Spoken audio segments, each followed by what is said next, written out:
Fuck's sake. Today? What? Today we're looking at the processing scene from Paul Thomas Anderson's The Master.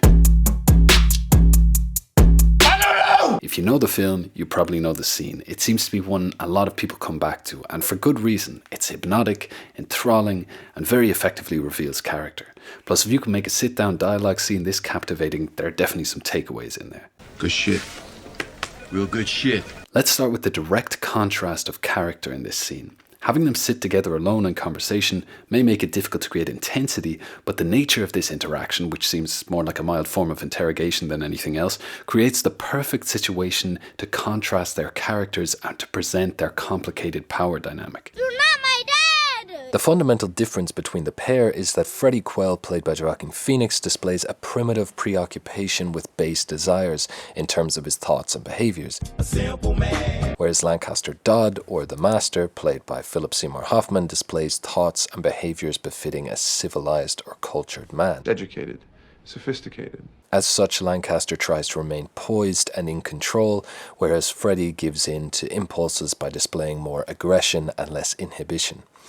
This is predominantly reinforced but occasionally deviated from throughout the film, but we have a nice direct, almost confrontational contrast in this scene. In which the stage is set for an epic showdown. Interestingly, Freddie starts out presenting himself falsely, almost trying to present himself as Lancaster does, thoughtful and collected. Do you find it easy to be fair? Yes. I fucking love these bits. Are you scientific in your thought? Yes. But he gradually regresses to his primitive, reactive self during processing. Daddy, chill.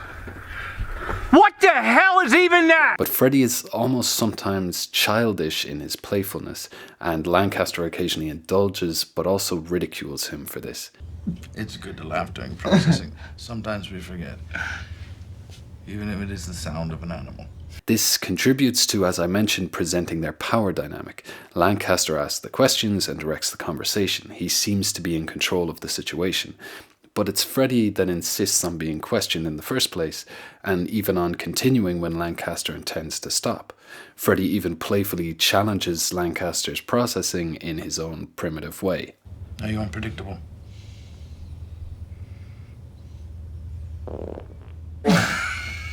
In other words, he lets one rip when asked whether he's unpredictable. I've always thought those things in very poor taste. In any case, the premise of this scene and the format of this processing technique effectively reveals character by allowing them to directly contrast one another in a very clinical setting. It's a less filtered exposure of their opposing forces because they're alone and not within a group. A really interesting aspect of how it unfolds is the repetition of the questions in the processing scene, because we end up getting directly opposite or conflicting answers during later repetitions of the same questions. Do you often think about how inconsequential you are? No.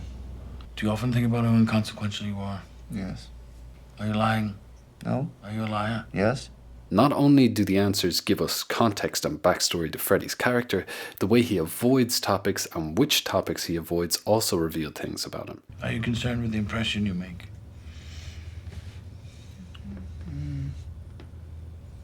I don't understand. Yes, you do. Because he first answers in a way that's socially desirable, which is actually also a common issue in psychological studies and research, because when people are asked personal questions, they tend to answer in a way that shows them in the best light. Yes, I'm bald, but I'm still a good person. We know our actual answer and who we are, but we also know what's socially acceptable. So when asked, we tend to bend the truth to suit the social circumstances. Now maybe Freddie genuinely believes his answers, or maybe he's trying to impress Lancaster. But regardless, what's most engaging and exciting about this scene is when that mask falls and Freddie begins to reveal the truth. Because Lancaster, like a shark smelling blood, pursues these pressure points.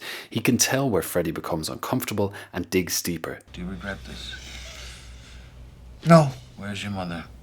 I don't know, Looney. These topics are also generally the most interesting points. Inferiority, incest, homicide. These are the sensationalistic topics you would probably want to dig deeper on, but would fear to upset a given person. Tell me more. And here you get a front row seat to someone pouring their experience, their pain and their regrets out. I mean, the way the scene escalates and unfolds in the script and the performances is fantastic, and Freddy's exasperation in the end is so revealing of what's most important to him. The persistent weight that Lancaster puts on pushing why Freddy's not with Doris, and Freddy's repeated escalation of the line "I don't know" marks such a clear arrival of this key pressure point. It's gripping and heartbreaking. Do you love Doris? Yes. Is she the love of your life? Yes, sir. Why aren't you with her? I don't know. Yes, you do. Tell me why you're not with her if you love her so much. I told her I'd come back, and I never went back, and now I gotta get back to her. Why don't you go back? I don't know. Why don't you go I don't know! With this question, Lancaster brings Freddy right to the brink of his emotional limits, and it's unclear whether Lancaster is doing this out of curiosity, control, or genuinely wanting to reveal this to Freddy, but I would suspect it's a complicated and possibly nefarious concoction of these motives. Everybody who cares for someone has an ulterior motive. But then we move into this memory sequence in the processing scene, and I absolutely love the transitions back and forth from the processing location to the memories where Freddy sees Doris. I find the editing choice to cut out the sound and then very slowly fade it back in so effective. We also still hear Lancaster's voice as we get settled into these visions of the past to remain tethered to the processing location. In turn, we get to relive these memories with Freddy through the processing scene. These transitions are seamless, so smooth that they feel almost ethereal. Close your eyes.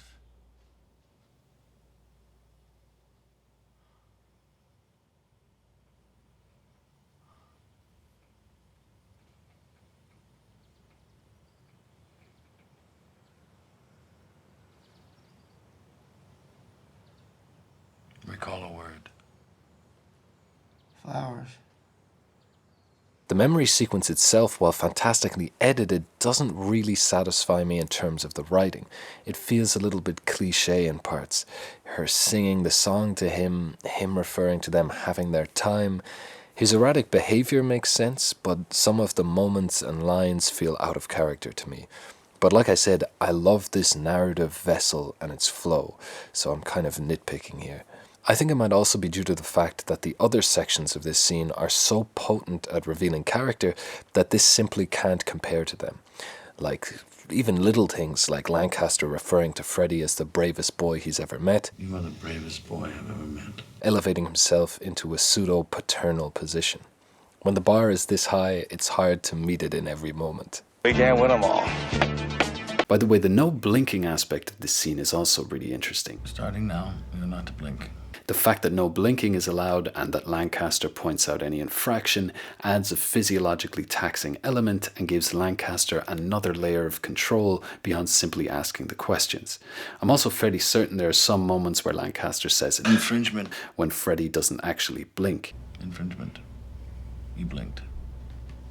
I mean, in the script, the first blink is not written in the action, but the later one is. Seems like a power play to me, and their teetering power dynamic is such a salient element of this film that I wouldn't be surprised if it was the case. Just as an extra tip, the no blinking aspect of the scene is in the script already, like I mentioned, but would also be a perfect tool for directing. Adding a physiological element to the performance, like the discomfort of not being able to blink, gives the actors such a clear base for which to build their emotional experience of the scene from. I'm eating because I'm very uncomfortable. Like in this case, it would make it way easier to reach the discomfort that the character is feeling by having their life choices scrutinized. It's like what Robert Pattinson said about shooting The Lighthouse. I'll just paraphrase it, but it was something like, it's much easier to act like you're suffering when you're already actually suffering a bit. But I think it's kind of nice to have everything, like the weather or different elements, to just be pushing back against you. Anything that can take away having to act, it's just better. It's like punching someone. If you're punching and there's nothing there to hit back at you, then it's kind of more tiring. Food for thought. Maybe you should have an actor hold their feet off the floor for an interrogation scene. With your permission, of course. That physical discomfort could help them access the right emotional state more readily. Hey, isn't that your boy there torturing the swans? Overall, I can see why people come back to this scene again and again like I do. Watching it is like a mesmeric experience that always manages to rope you in. The Master is also one of my favourite films of all time, so I'll probably come back to it for more scene analyses in the future. But that's all for now. Thanks for listening, and see you soon. How did you come to have sex with your auntie, Bertha? I was drunk and she looked good. Oh, snap!